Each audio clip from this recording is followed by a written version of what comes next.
तो हेलो बच्चों, नमस्ते। काम करो वैसा काम करो वैसा कि एक पहचान बन जाए।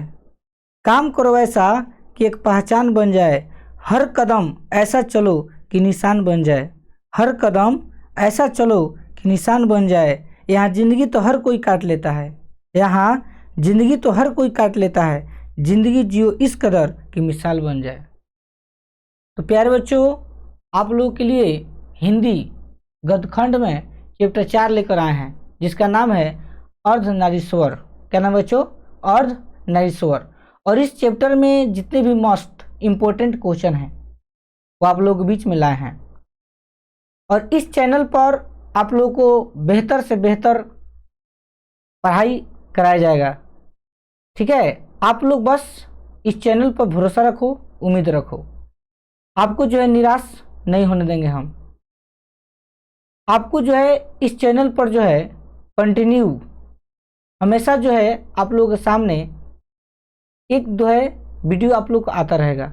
और ये फिलहाल हिंदी का वीडियो आ रहा है। जब पूरा चैप्टर ख़त्म हो जाएगा तो आप लोग को लिए जो है जो आप लोग बोलेंगे कमेंट में बताइएगा, उस सब्जेक्ट हम लेकर आएंगे। ठीक है, और आप लोग जो है मुझको आगे बढ़ाने के लिए आप लोग को बस एक काम करना है कि अपने अपने दोस्तों के पास इस वीडियो को शेयर कीजिए जितना हो सके। अगर आप चैनल पर नए होंगे तो चैनल को सब्सक्राइब भी प्लीज़ करिएगा, क्योंकि आप लोग एक सब्सक्राइब और एक शेयर हमारे लिए बहुत मायने रखता है। तो आप लोगों को सपोर्ट की ज़रूरत है। आप लोग सपोर्ट कीजिए। आप लोगों को हम निराश नहीं होने देंगे। आप लोगों को एक से बढ़कर एक आप लोगों के बीच में वीडियो लाएंगे, जिससे आप लोगों का जो है जो 12th क्लास के आप लोग तैयारी कर रहे हैं उसमें आपका रिजल्ट जो है बेहतर हो। ठीक है, तो बिना देरी किए बच्चों हम शुरू करते हैं क्वेश्चन नंबर 1 से। ठीक है, और इस चैप्टर में बहुत इंपॉर्टेंट क्वेश्चन है, इसलिए शुरू से लेकर अंत तक देखना। ठीक है, देखिए इसमें फर्स्ट क्वेश्चन कह रहा है, क्वेश्चन नंबर 1, अर्धनारीश्वर पाठ के लेखक कौन है? ठीक है, मान लीजिए हम लोग अर्धनारीश्वर पढ़ रहे हैं तो कोई पूछेगा ना भाई कि पाठ के लेखक कौन है। ठीक, तो ए नामवर सिंह, बी रामधारी सिंह दिनकर, सी हजारी प्रसाद द्विवेदी, डी रामचंद्र शुक्ल। बताइए इसका करेक्ट आंसर क्या होगा? तो याद रखना बच्चों, अर्धनारीश्वर पाठ के लेखक जो है आपका रामधारी सिंह दिनकर जी हैं। ऑप्शन नंबर बी करेक्ट होगा। ठीक है, देखिए क्वेश्चन नंबर 2 नंबर की तरफ। क्वेश्चन नंबर 2 रहा है, रामधारी सिंह दिनकर की रचना कौन सी है? एंड जो रामधारी सिंह दिनकर जी हैं ये कौन से रचना लिखे हैं इसमें बताना है चारों में। ऑप्शन में ए उसने कहा था, बी जूठन, सी त्रिच और डी अर्धनारीश्वर। उसी क्वेश्चन को थोड़ा प्रवाचिक किया है। ठीक है, पहले क्या किया है कि लेखक के नाम दे दिया है, अब बाद में जो है किताब पुस्तक का नाम दिया है। ठीक है, तो याद रखना इसका आंसर बच हो जाएगा ऑप्शन नंबर डी अर्धनारीश्वर। ठीक है, चलिए देखते हैं क्वेश्चन नंबर 3 की तरफ। क्वेश्चन नंबर 3 का है, दिनकर जी का जन्म बिहार के किस जिले में हुआ था? ठीक है, जो रामधारी सिंह दिनकर जी हैं शॉर्टकट में लिखा गया है, उनका जन्म जो है किस जिले में हुआ था आपको बताना है। ए समस्तीपुर, बी बेगूसराय, सी पटना, डी भोजपुर। बताइए क्या होगा बच्चों? तो दिनकर जी का जो जन्म हुआ था वो बिहार के जो है बेगूसराय जिले में हुआ था। याद रखना किस जिले में बच्चों?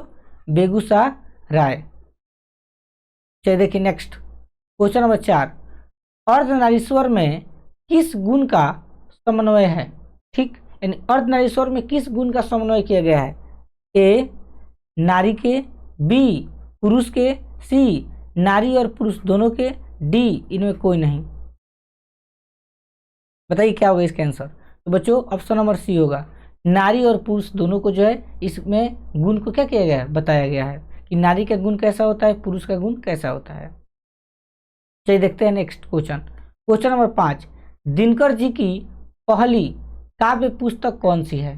ठीक है, एंड दिनकर जी जो है सबसे पहली बार काव्य पुस्तक कौन से रचे थे उसका नाम बताना है। ए कुरुक्षेत्र, बी हुंकार, सी रसवंती, डी प्रणभंग। बताइए क्या होगा करेक्ट आंसर? तो दिनकर जी की जो पहली काव्य पुस्तक है बच्चों वह है प्रणभंग। ऑप्शन नंबर डी हो जाएगा करेक्ट। ठीक है, ये देखते हैं next question. Question number 6, Dinkar ji की पहली कविता किस पत्रिका में प्रकाशित हुई? यानी जो दिनकर जी हैं उनकी पहली कविता किस पत्रिका में प्रकाशित हुआ था आपको बताना है। ए छात्र सहोदर, बी छात्र पत्रिका, सी छात्र मित्र, डी इनमें से कोई नहीं। बताइए क्या होगा आंसर करेक्ट। 6 का आंसर क्या होगा? तो 6 का आंसर बच्चों होगा ए, ऑप्शन नंबर ए छात्र सहोदर।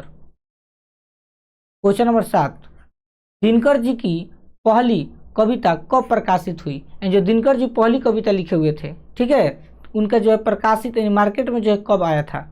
ए 1920 में, बी 1925 में, सी 1930 में, डी 1935 में। याद रखना बच्चों, ऑप्शन नंबर बी करेक्ट होगा। 1925 में जो है दिनकर जी की जो है पहला कविता क्या हुआ था? प्रकाशित हुआ था।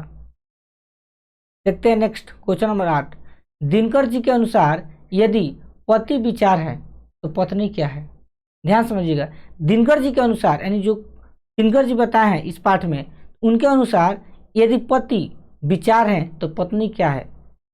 ए बुद्धि, बी समझ, सी भावना, डी इनमें से कोई नहीं। बताइए क्या होगा? तो याद रखना बच्चों, ऑप्शन नंबर सी भावना होगा। क्या होगा बच्चों? भावना। देखते हैं नेक्स्ट क्वेश्चन नंबर 9, बुद्ध और महावीर ने नारियों को कौन सा अधिकार दिया? ठीक है, यानी बुद्ध, ठीक है, गौतम बुद्ध के नाम आप लोग सुने होंगे। गौतम बुद्ध और महावीर ने नारियों को कौन सा अधिकार दिए हैं? ए संन्यास लेने का, बी बिछुनी होने का, सी पति के त्याग का, डी इनमें से कोई नहीं। बताइए क्या होगा आंसर? तो याद रखना बच्चों, ऑप्शन नंबर बी होगा बिछुनी होने का। ठीक है, आप लोग भी जो है मिलाते रहिए कि आपका जो है कितना सही हो रहा है। ठीक है, पहले अपना से उत्तर देने की कोशिश कीजिए और नहीं हो पा रहा है तब आप लोग समझिए। ठीक है, और उसको याद कर लीजिएगा क्योंकि चैप्टर से सवाल बहुत सारा आता है। देखिए नेक्स्ट क्वेश्चन नंबर 10, पुरुष जब नारी के गुण लेता है, पुरुष जब नारी के गुण लेता है तब वह देवता बन जाता है, किंतु नारी जब नर के गुण सीखती है तब वह राक्षस हो जाती है। यह किसका कथन है? ए दिनकर जी का, बी रविंद्रनाथ का, सी प्रेमचंद्र का, या डी इनमें से कोई नहीं।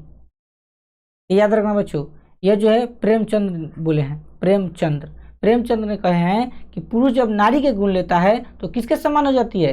देवता के समान हो जाती है, लेकिन वही नारी जब नर के गुण सीखती है तो किसके समान हो जाती है? राक्षस हो जाती है। ये किसने कहा? तो प्रेमचंद्र ने कहे हैं, याद रखना। ये देखिए नेक्स्ट क्वेश्चन नंबर 11, अर्धनारीश्वर का किस विद्या से संबंध है? जो अर्धनारीश्वर है उसका विद्या क्या है? ए निबंध, बी कहानी, सी एकांकी, डी व्यंग्य। बताइए क्या होगा आंसर बच्चों? याद रखना एकांकी है यह। क्या बच्चों? एकांकी। ठीक है, देखिए next question number 12, question number 12 कह रहा है किसने अपने जीवन के अंतिम दिनों में नारीत्व की साधना की थी? ठीक है, यानी किसने अपने जीवन के अंतिम दिनों में जो है नारीत्व की क्या की थी बच्चों? साधना की थी। ए गांधी जी ने, बी रविंद्रनाथ ने, सी दिनकर जी ने, और डी उदय प्रकाश ने। बताइए इसका आंसर क्या होगा? तो बच्चों आंसर इसका होगा ए गांधी जी ने। ठीक है, ऑप्शन नंबर ए। चलिए देखते हैं next question number 13, Ardhanarishwar Shankar और पार्वती का किस प्रकार का रूप है? अर्धनारीश्वर में शंकर और पार्वती जो है ये किस प्रकार का रूप है आपको बताना है। यथार्थ, कल्पित, आदर्श और वास्तविक। बताइए क्या होगा? याद रखना ये कल्पित रूप है। ठीक है, यानी कल्पित रूप में इनको दर्शाया गया है। देखिए नेक्स्ट क्वेश्चन नंबर 14, प्रेमचंद्र के अनुसार नारी जब पुरुष के गुण सीखती है, प्रेमचंद्र के अनुसार नारी जब पुरुष के गुण सीखती है तब वो क्या हो जाती है? ए आकर्षक, बी साहसी, सी कोमल, डी राक्षसी। तो याद रखना बच्चों क्या हो जाती है? राक्षसी हो जाती है। ठीक है, 14 का क्या होगा आंसर? डी होगा। देखिए नेक्स्ट क्वेश्चन नंबर 15, निम्नलिखित में कौन सी रचना दिनकर जी की नहीं है? यानी चारों में कौन ऐसी रचना है जो दिनकर जी नहीं लिखे? ए उर्वशी, बी रश्मि रथी, सी जूठन, डी कुरुक्षेत्र। याद रखना बच्चों, जूठन हो जाएगा, ऑप्शन नंबर सी करेक्ट होगा। देखते हैं क्वेश्चन नंबर 16 नंबर कह रहा है निम्नलिखित में कौन सी रचना दिनकर जी की है।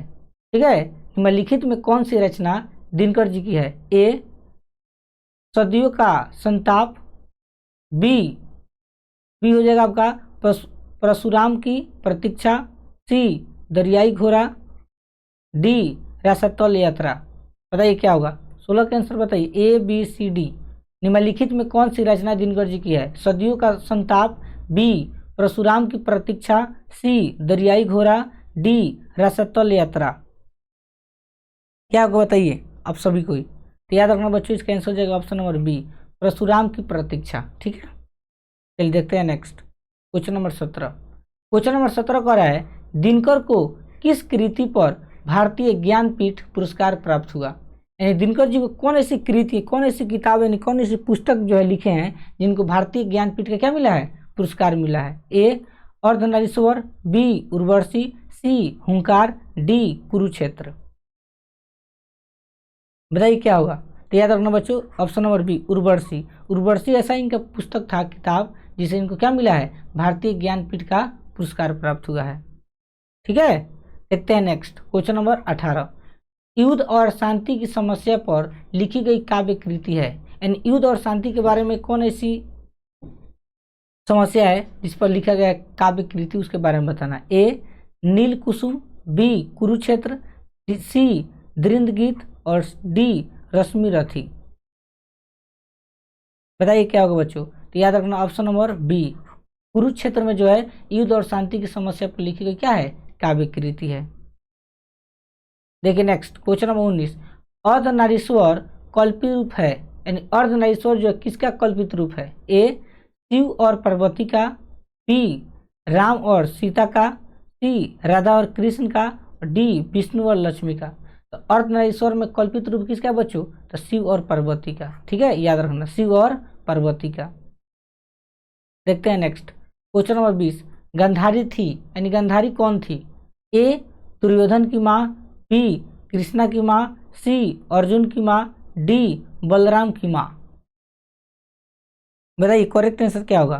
तो गांधारी जो है दुर्योधन की क्या थी, माँ थी।